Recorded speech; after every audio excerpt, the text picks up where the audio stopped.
Fibonacci sudah benar, indikator lengkap, tapi entry tetap salah. Kenapa? Karena konteks time frame-nya keliru.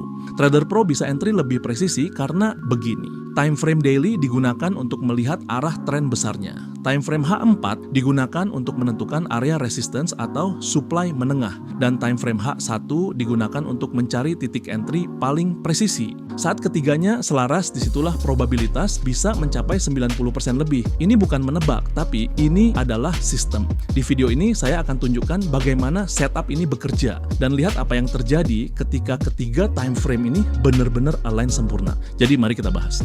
Halo teman-teman, ini adalah video ketiga dari seri Fibonacci Retracement Mastery.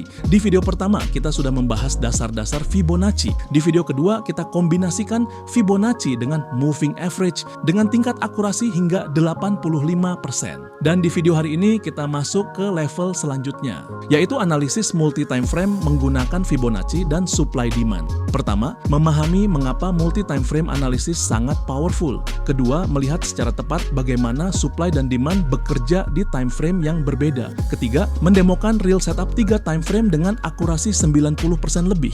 Keempat, menentukan entry, exit, dan aturan risk management secara presisi. Kalau kamu serius ingin meningkatkan hasil trading, video ini bisa menjadi game changer. Oke, mari langsung kita mulai. Pertama, kita perlu memahami mengapa multi time frame itu penting. Bayangkan market seperti sebuah wilayah yang sedang kita amati dari ketinggian. Time frame daily adalah pandangan dari pesawat. Kita bisa melihat struktur besar, tren utama, serta area support dan resistance yang kuat. Ini adalah arah makro market. Time frame H4 adalah pandangan dari puncak gunung. Di sini kita melihat struktur menengah dan subtrendnya. Ini adalah arah di dalam arah. Time frame H1 adalah pandangan dari permukaan tanah. Di sini kita melihat detail pergerakan harga dan titik entry yang paling presisi. Inilah presisi eksekusi. Sekarang mari kita gabungkan ketiganya.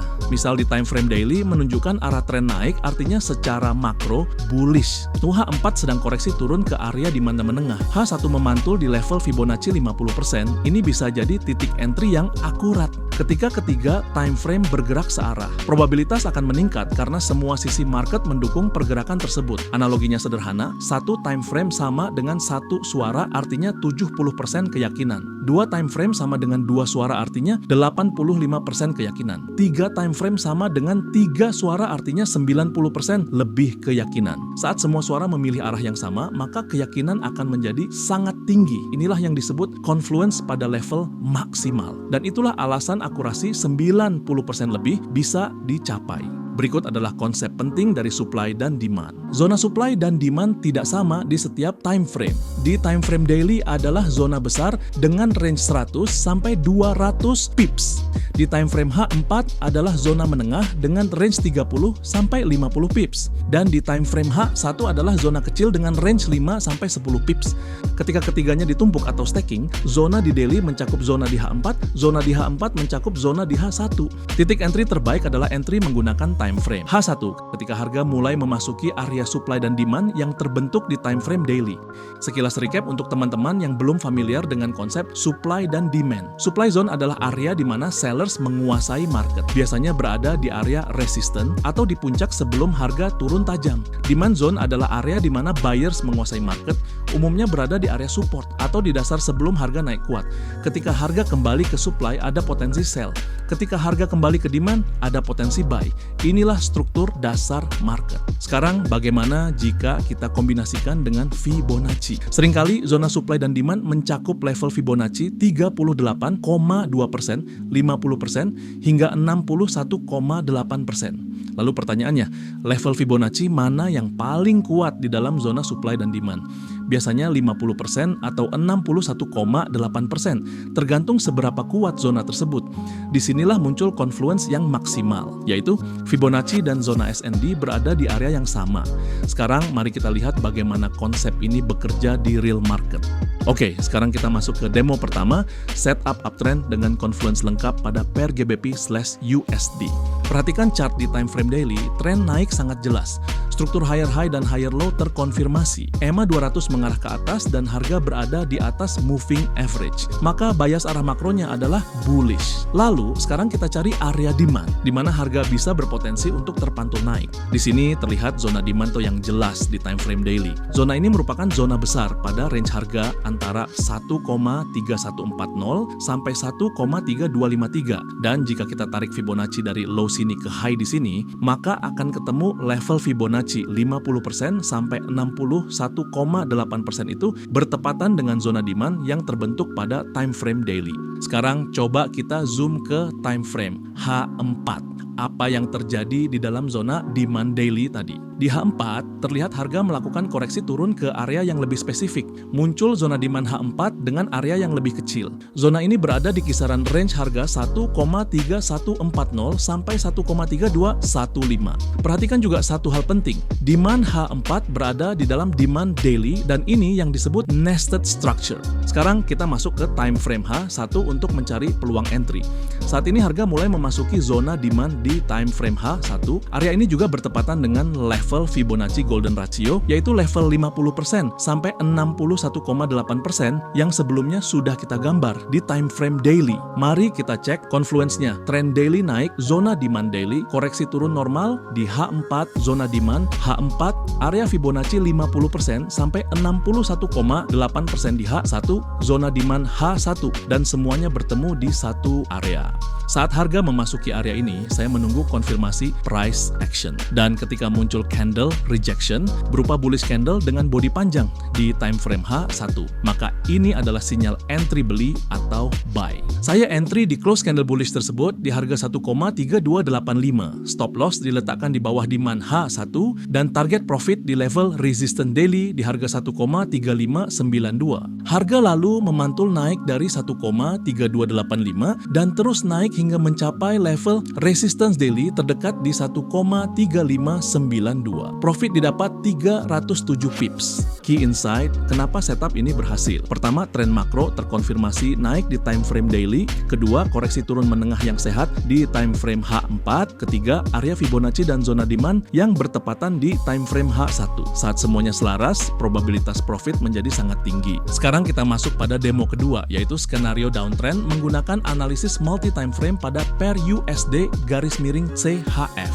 Di time frame daily, tren turun terlihat jelas. Struktur lower high dan lower low terkonfirmasi. EMA 200 mengarah ke bawah dan harga berada di bawah EMA-nya. Maka bias arah makronya adalah bearish. Di charts kita juga bisa melihat zona supply, yaitu area di mana terbentuk pola candle bear, bull bear pada pergerakan turun, lalu tandai bull candle tersebut adalah zona supply-nya. Kemudian jika kita tarik Fibonacci dari high sini ke low di sini, maka akan ketemu level Fibonacci 50%, bertepatan dengan zona supply yang terbentuk pada time frame daily. Ketika harga koreksi naik memasuki zona supply daily. Di time frame H4, kita juga bisa mengidentifikasi zona supply H4 yang berada di dalam zona supply daily. Ini adalah struktur menengah yang penting. Sekarang kita turun ke time frame H1 untuk mencari titik entry. Pada zona supply H1 terlihat bahwa level Fibonacci 50% tepat overlap dengan zona supply tersebut. Sekarang mari kita cek confluence-nya. Trend daily turun, zona supply daily, koreksi naik, normal di H4, zona supply, H4, Fibonacci 50% di H1, zona supply di H1, dan semuanya selaras di satu area. Saat harga menyentuh area tersebut, muncul candle rejection bearish kuat dengan body candle yang panjang. Ini menjadi sinyal yang jelas untuk entry sell. Saya entry di close candle bearish tersebut di harga 0,8055.